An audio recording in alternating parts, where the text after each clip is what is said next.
Everybody's a dreamer, and everybody's a star, and everybody's in movies. It doesn't matter who you are. There are stars in every city, in every house, on every street. And if you walk down Hollywood Boulevard, their names are written in concrete.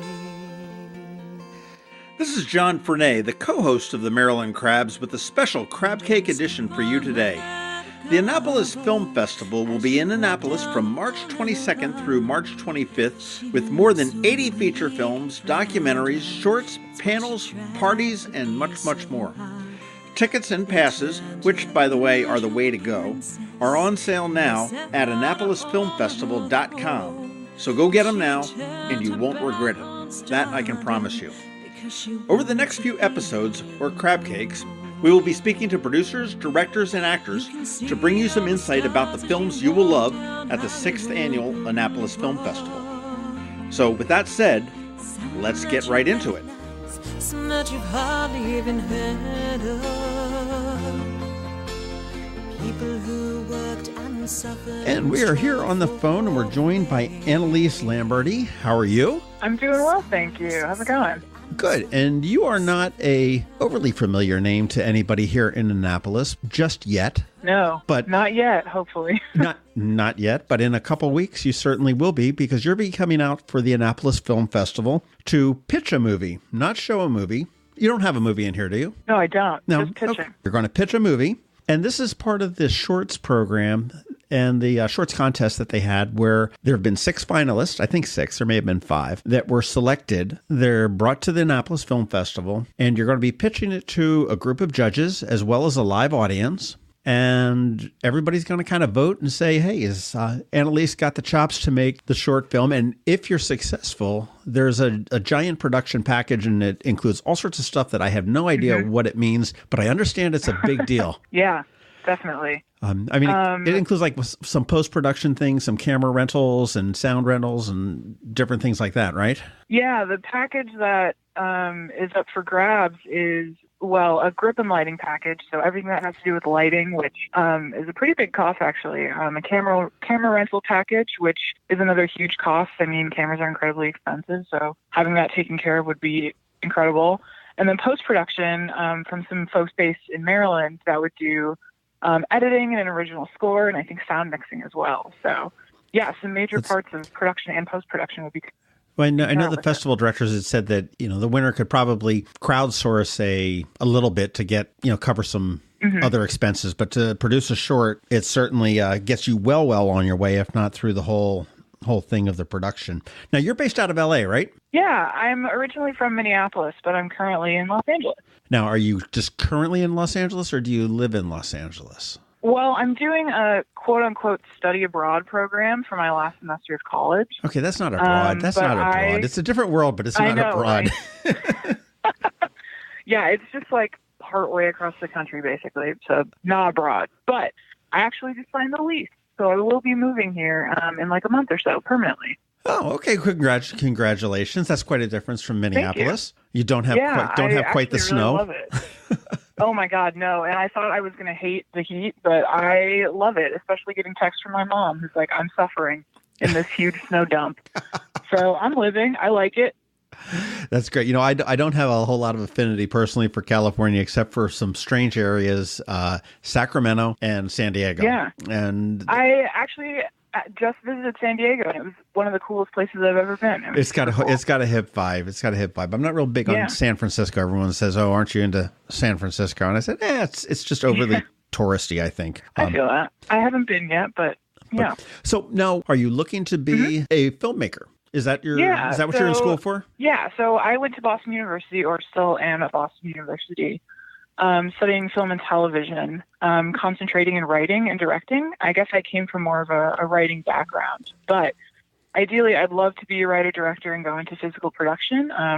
But right now I'm working in development, which I also have found a really strong love for. So starting out, I'd love to work in the industry in any capacity, but ultimately just going to keep trying to, make my own films, direct my own content, keep writing, all that kind of stuff. Very neat. But you said BU? Yeah. Did you happen to know Robin Burgess by chance? That's a very familiar name, but I don't think directly. I think she worked there and she produced a lot of the, I want to say internal videos and whatnot. And she's got a film called Stumped that is going to be premiering here. It's about a... Wait, yes, I know who that is. Okay, yeah, the guy that got the transplanted arms. Yeah, my production professor last semester was involved in that production in some way. I'm definitely familiar. Well, that'll be premiering here in Annapolis. I spoke with her a couple of weeks ago. And awesome. It was kind of neat. So tell me about your short and your idea for a short. I mean, it can't really. I'm going in blank here because sometimes I get a trailer or something like that, but we're not to that point yet, obviously, because you're still pitching the production.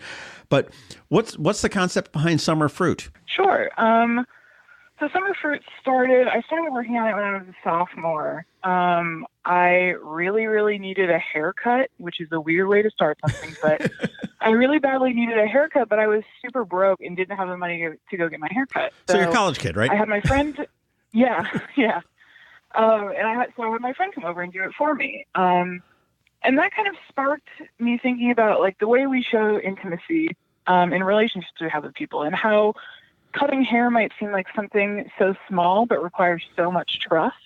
So from there, I decided to write a short about a young couple who are struggling financially. They're in the infancy of their marriage, and they are cutting one another's hair in their kitchen, and you find out that the woman has just been diagnosed with cancer. And so during the course of this conversation and this haircut that they have, she decides that she wants to shave her head because she's, worried about her hair falling out, worried about what will happen in treatment. And it's about them kind of grappling with this decision and realizing that, this is something that's going to affect their lives, be it physically, not knowing what she's going to look like coming out of this haircut. Financially, we should worry about their financial situation. And just emotionally as a relationship, like how is this going to impact them as a couple?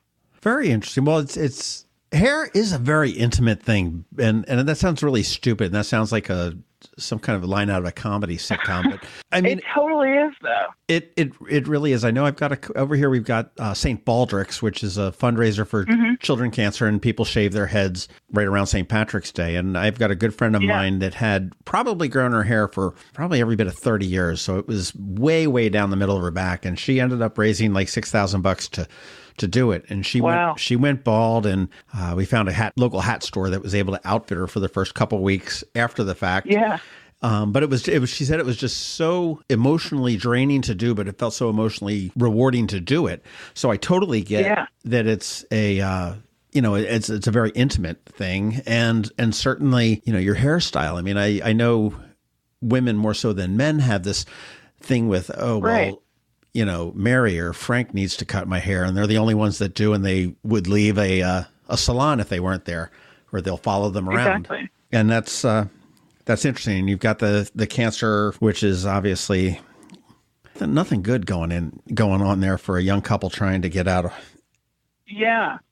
Yeah, I wanted it to be kind of an experiment in saying things without outrightly saying something, if that makes sense. Mm-hmm. Yeah, no. You never hear them say the word cancer. You never hear them say the word chemo.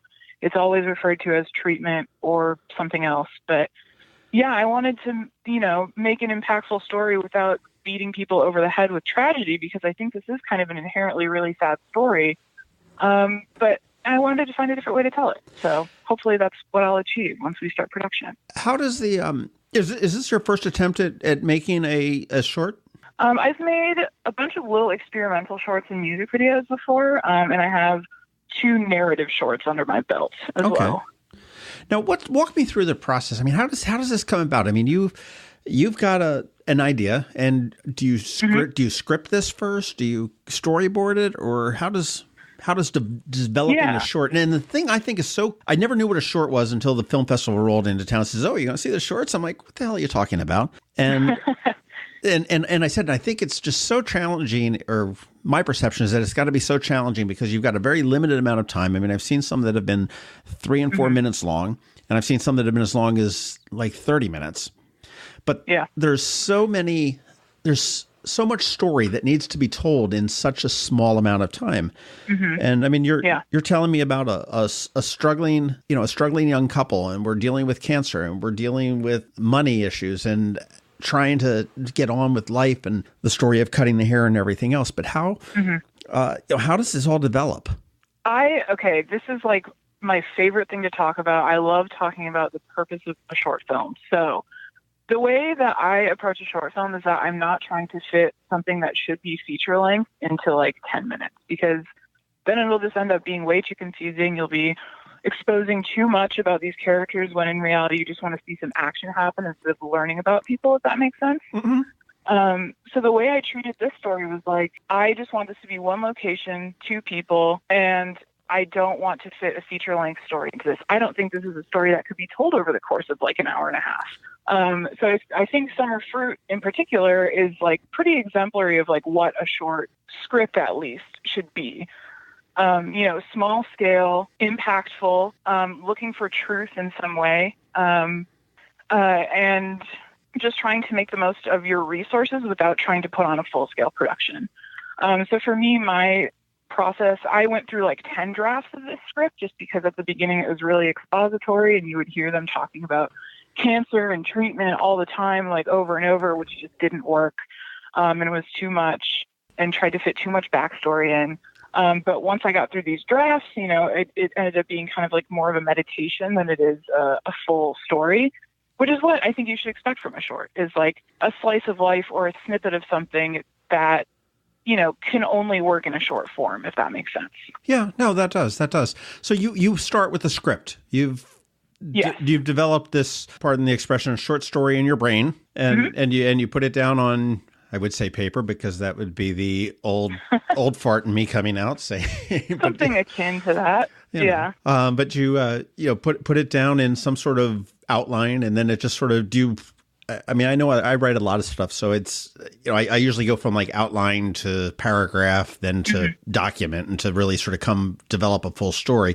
And once you've got your basic storyline, where does it go from then at that point? Then, I mean, are you thinking about characters and what, is this, okay, this guy's got red hair, or this girl's got blonde hair. I mean, where does the whole development process come in? Yeah, I do outlines, like you said, which really help. But I also do like really extensive kind of character work. So coming up with character bios, putting them in different situations, like even just writing scenes that wouldn't go in the short film, but you put the two characters together to see how they would act, if that makes sense. Okay. I kind of treat characters like they're extant properties, I guess. Discovering them myself and then putting them back into the situation for the short film really, really helps me. And I don't really necessarily rely on the outline at that point because, then I just let the character take me on the story's path. So for this short, I don't actually think I had an outline. I had characters and ended up just kind of free writing and workshopping it from there. Okay. The short American Idol, gosh, I wish the contest, I hate saying American Idol, but the presentation, when you come out here to Annapolis, you're going to be in a theater that seats, it's got about 800 seats. I don't know whether it'll be totally full, but if you are coming to the Annapolis Film Festival, well, I know you are, but you certainly want to be here on Saturday at Maryland Hall, which is where the shorts competition will be taking place. What are you bringing to pitch this to the audience? You've got a panel of, I think it's 5 or 6 judges, and then you've got the audience that you've got to pitch to. Are you bringing audio visuals, flip charts? I have a pitch deck. So I have photos of my actors who are a real couple in real life who are super similar to the characters, and the woman of which will actually be shaving her head on camera. So I have pictures of my actors. I have mood boards that kind of describe each of them. I have location scouting images. I have descriptions of my visual style, and this will all be in like a PowerPoint that'll be shown during my presentation. But other than that, I don't have any audio visual yet, but we do have some like preliminary images just of like who our people are, what our locations are going to look like, that kind of stuff. And is this typical how somebody, and I realize that you're still a student at this point, but is this typical of how you would pitch any movie to a studio, a producer, a director, or whatever it might be with the So right now I'm actually like interning in development. So I've seen quite a few pitch decks that you attach with a script. That Ooh, just have, sounds like you've got an advantage. Yeah. So I've seen quite a few of them. Like, they will list who's attached in terms of acting and producing, their locations, what kind of mood or feeling they're going for, their budget, that kind of stuff. So yeah, I'm definitely familiar with a pitch deck. Mine doesn't have as many elements because it's a short film. Sure. But still pretty similar in terms of like who talent is, what locations are, etc. Very cool.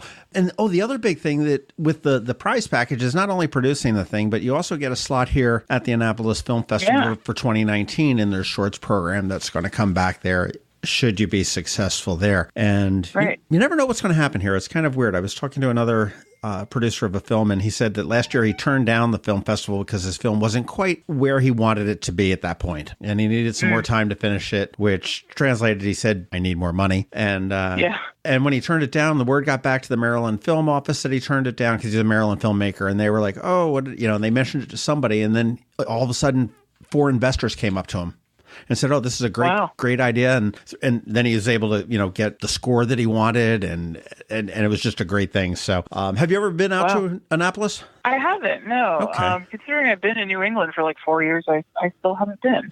Yeah, well, we're kind of fun. We're kind of like a little bit Newport or, mini Boston, real history. I'm excited. And it's fun. You'll have a good time here, and hopefully you'll have some time to explore the town. But I do encourage everybody that's listening to check out Annalise Lamberty's pitch for Summer Fruit. Which will be on Saturday morning, the 24th at Maryland Hall. If you want to get passes, which you absolutely should, you can go to AnnapolisFilmFestival.com and get them. You can also buy individual tickets for this, but passes are definitely the way to go. So then you just sort of waltz right in. Like you own the joint. You get to see unlimited number of films over 4 days. Annalise, I just want to thank you very, very much. Have a safe trip here to Annapolis. And I will certainly hunt you down on Saturday to introduce myself. So you can always, I always like to be able to put a face with a voice or a name or something like that. Absolutely, for sure. While you're here, make sure that you go to all the parties because they do the party part of this thing really well. Oh, yeah. Yep. Would love to. We'll definitely be in attendance. Well, fantastic. Well, thank you very much for your time this afternoon, or I guess this evening. And of course, thank you. Best of luck, and we will see you at the movies. Thank you. Some who succeeded and some who suffered in vain.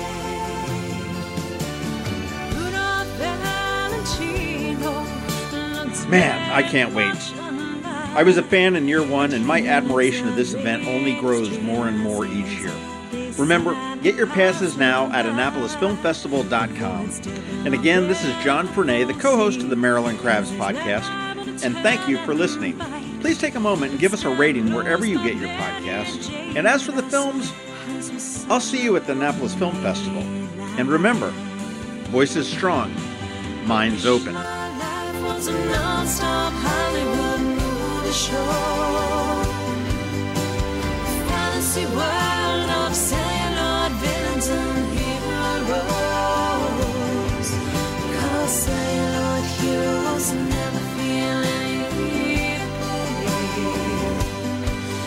And celluloid heroes never really die. Everybody's a dreamer, and everybody's a star, and everybody's in showbiz. It doesn't matter who you are. And for those who are successful, be always on your guard. Success walks hand in hand with failure along Hollywood Boulevard.